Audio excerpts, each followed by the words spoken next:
स्वास्थ्य व्रत और आयुर्वेद परिचय की अगली कड़ी में चलते हैं। अगली क्लास में पिछली क्लासों में हमने पढ़ा जो है वात पित्त कफ के बारे में हमने सारी जानकारी ली। अब उसी के आगे चलते हैं। जो है आगे हम धातु के बारे में जानते हैं। धातु कितने प्रकार की होती है, धातु का क्या कार्य होता है हमारे शरीर में। आइए देखते हैं। धारणात् धातुः। अब इसका भावार्थ क्या है? धारणात् धातुः, अतः जो हमें धारण करे उसे धातु बोलते हैं। हमें मतलब शरीर को, जो शरीर को धारण करे उसे धातु बोलते हैं, धातु कहते हैं।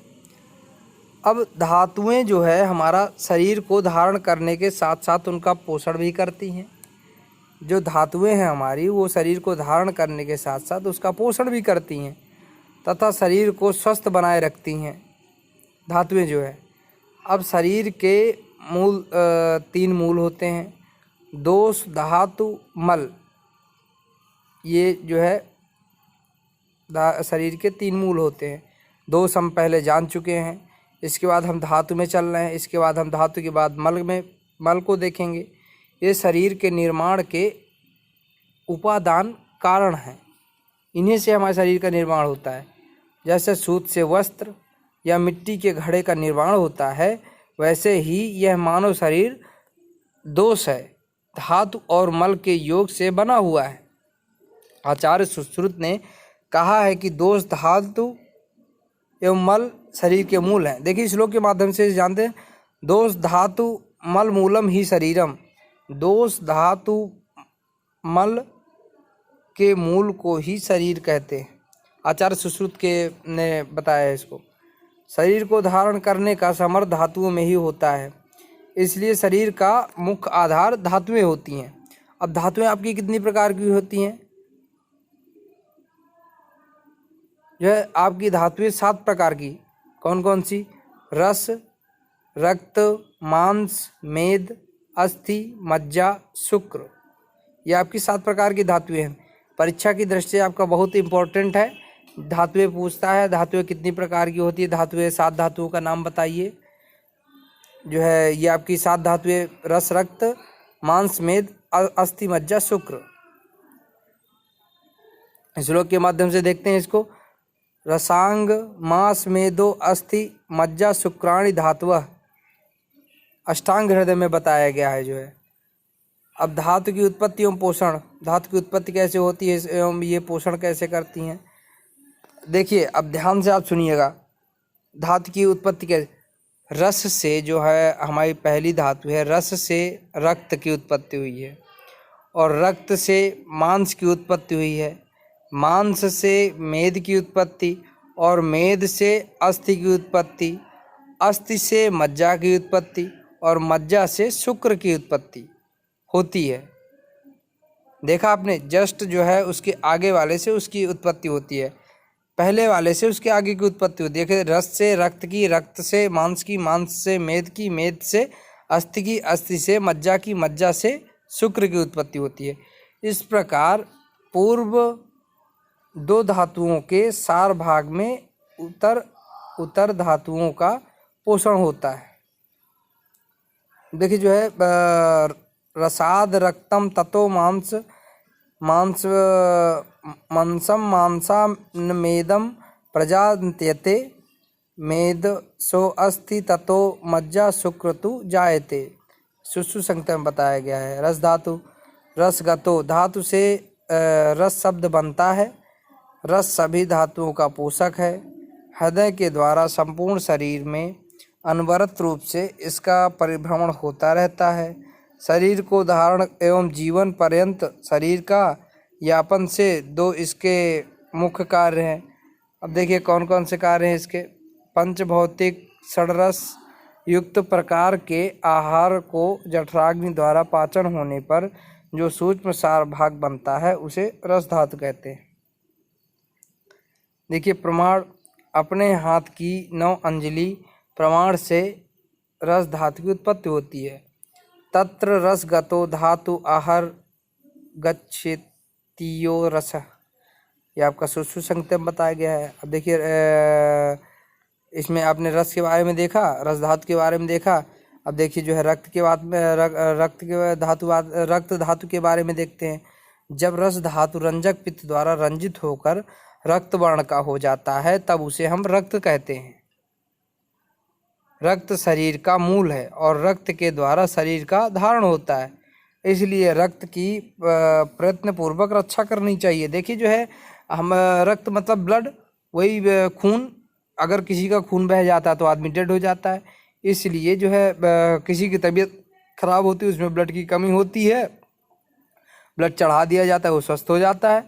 इसीलिए जो है हमने बताया था कि धातुएं हमारे शरीर के लिए बहुत ज़्यादा जरूरी होती हैं। रक्त के संग्रह एवं प्रेषण का स्थान हृदय होता है। अब आयुर्वेद में रक्त की उत्पत्ति यकृत एवं प्लीहा एवं अमाशय में कही गई है। अब इसका प्रमाण रक्त अपने हाथ से 8 अंजलि प्रमाण होता है। रक्त वर्ण प्रसादम मांस पुष्टि जीवंतिचा, ये चरक संहिता में बताया गया है। अब देखिए तीसरी धातु क्या है। तीसरी धातु आपका मांस। जो शरीर में मांस धातु का महत्व सर्वोपरि होता है, क्योंकि यह प्रमाण में सब धातुओं से अधिक है। शरीर में कुल भार का 41% होता है।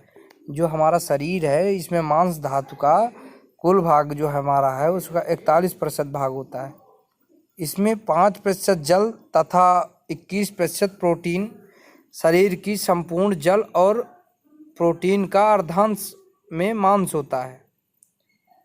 देखा आपने, जो है 41% भाग आपका मांस होता है, इसमें 5% जल तथा 21% प्रोटीन होता है। शरीर की संपूर्ण जल और प्रोटीन का अर्धांश मांस में होता है।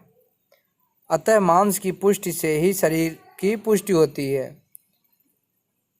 मांस धातु का पोषण और वृद्धि पंच भौतिक आहारों से होती है तथा सबसे अधिक पृथ्वी और जल महाभूत का अंश मांस में पाया जाता है।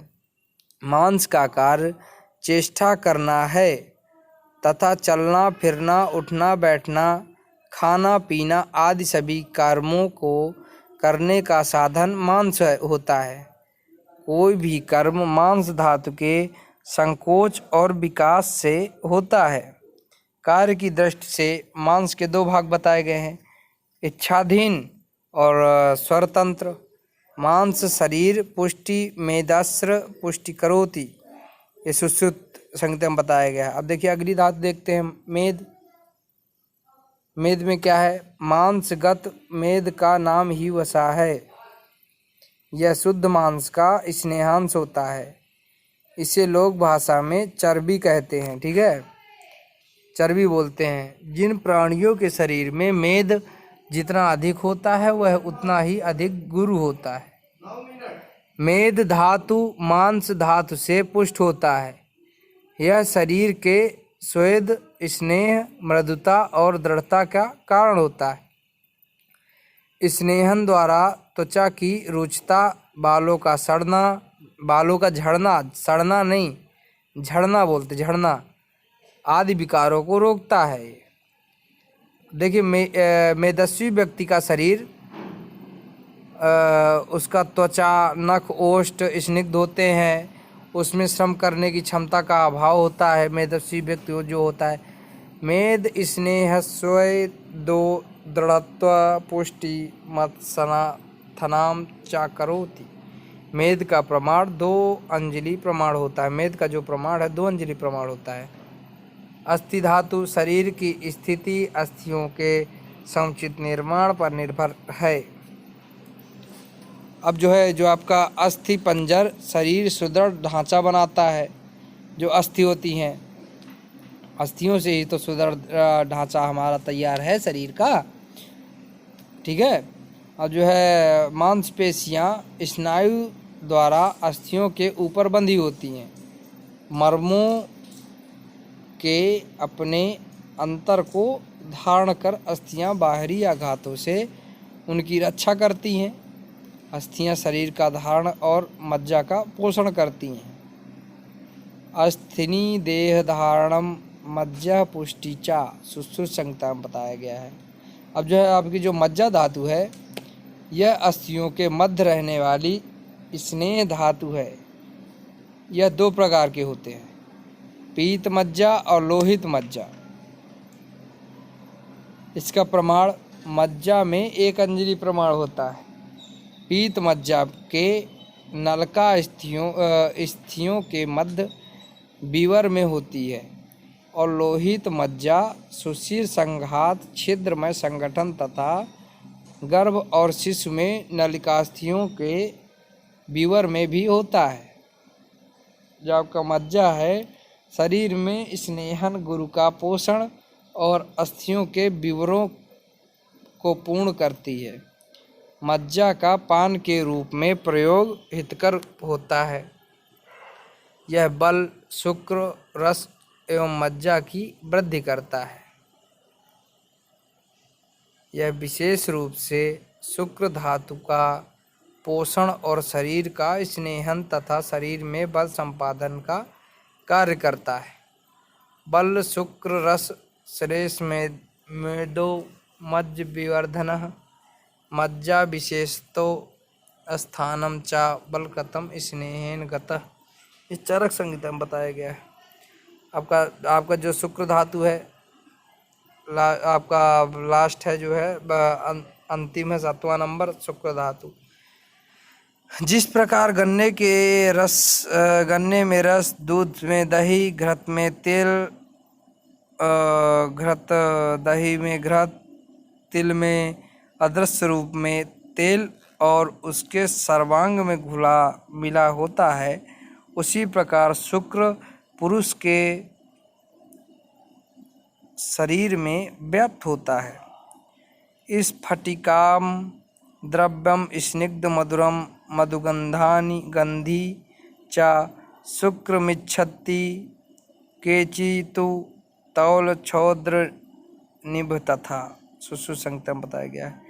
यह स्फटिका की अभाव वाला द्रव्य स्निग्ध मधुगंधित और मधु जैसा घना होता है। यह स्निग्ध पिच्छल और मधुर होता है।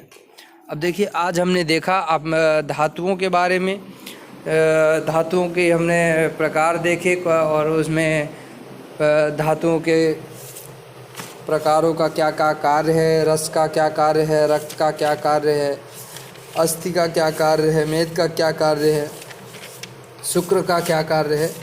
हमने धातुओं के बारे में सारा कुछ जाना। इसके बाद हम आगे देखेंगे धातुओं के वृद्धि और क्षय के लक्षण देखेंगे। इनके वृद्धि होने से क्या होता है और क्षय होने से क्या होता है। और धातुओं के बाद उपधातु देखेंगे, इनकी जो है उपधातु क्या होती हैं उनके बारे में चर्चा करेंगे आदि। इसी प्रकार जो है आगे हम बढ़ेंगे, आगे क्लासों में बढ़ेंगे। और आज की क्लास को यहीं समाप्त करते हैं। जिन्होंने भी अभी तक चैनल को सब्सक्राइब ना किया हो सब्सक्राइब कर लें और जो है बेल आइकन की बटन को दबाना ना भूलें, अन्यथा जो है अगली क्लास का अपडेट आपको नहीं मिल पाएगा।